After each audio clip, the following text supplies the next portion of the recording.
Bonjour à tous, aujourd'hui nous allons aborder un concept très important dans la physiologie respiratoire qui est la diffusion alvéolo-capillaire. Mais vous pouvez peut-être vous poser la question, pourquoi la diffusion alvéolo-capillaire est-elle importante? La diffusion alvéolo-capillaire permet les échanges gazeux entre l'air et le sang. Là, nous avons déjà le concept d'hématose. Et elle maintient l'oxygénation du sang et l'élimination du CO2. Donc, les objectifs de cette vidéo seront de comprendre les lois de la diffusion et quels facteurs influencent cette diffusion. La diffusion alvéolo-capillaire se fait à travers d'une fine membrane qui sépare l'air dans les alvéoles et le sang dans les capillaires. Cette membrane a une surface d'environ 70 mm² et une épaisseur de seulement 0,8 micromètres. Elle est composée de 3 couches principales: l'endothélium alvéolaire, la membrane basale et l'endothélium du capillaire. Donc voici un peu un dessin schématisé de la membrane alvéolo-capillaire. Donc ici, nous avons l'épithélium alvéolaire, la membrane basale alvéolaire, la membrane basale du capillaire et l'endothélium du capillaire. Nous avons le CO2 qui quitte le globule rouge pour aller au niveau de l'alvéole.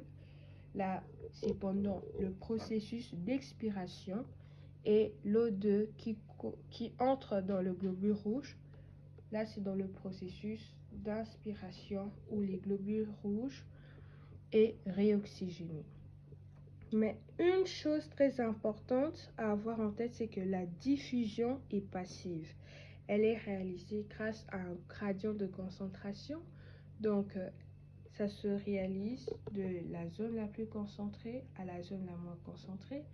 Un globule rouge qui est faible en oxygène, nous aurons une zone où il y a beaucoup d'oxygène et il y aura un transport et un CO2. Ici, il y a beaucoup de CO2 et il va quitter cette zone pour aller dans la zone où il y a beaucoup d'oxygène. La première loi que nous allons voir est la loi de Fick. Elle dépend de l'épaisseur de la membrane, la surface de l'échange et la différence de concentration, ou soit nous pourrons dire qu'elle dépend de la surface de l'échange et du gradient de concentration. Donc, nous allons voir un exemple dans le cas d'une fibrose pulmonaire où l'épaisseur de la membrane augmente, la diffusion serait moins efficace. Donc, la diffusion du gaz est égale à la constante de diffusion multipliée par la surface, multipliée par la différence de concentration et sur l'épaisseur de la membrane. Maintenant, nous allons voir la deuxième loi, qui est la loi de Henry, qui explique comment un gaz se dissout dans un liquide.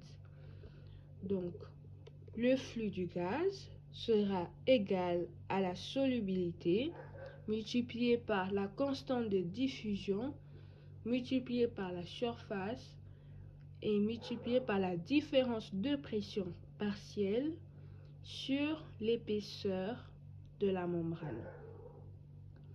Et elle explique comment un gaz se dissout dans un liquide, ce qui nous met en évidence la relation entre la pression partielle du gaz et sa concentration. La concentration est égale à la solubilité multipliée par la pression partielle. La solubilité a un grand rôle sur la vitesse de diffusion.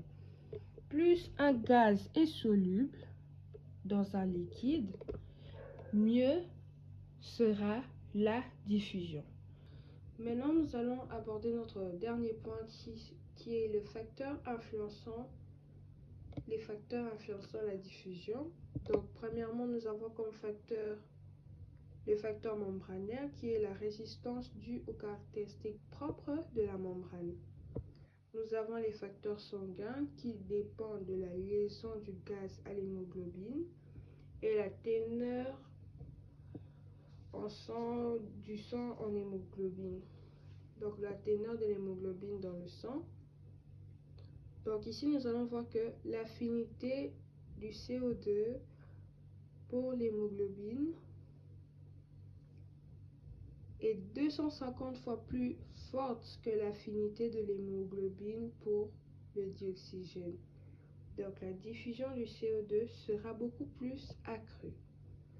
Maintenant nous allons voir le troisième facteur qui est le facteur circulatoire qui va dépendre de la concentration du gaz dissous et du débit sanguin. Donc la diffusion alvéolo-capillaire est une diffusion simple et est influencée par le débit circulatoire et la teneur en hémoglobine.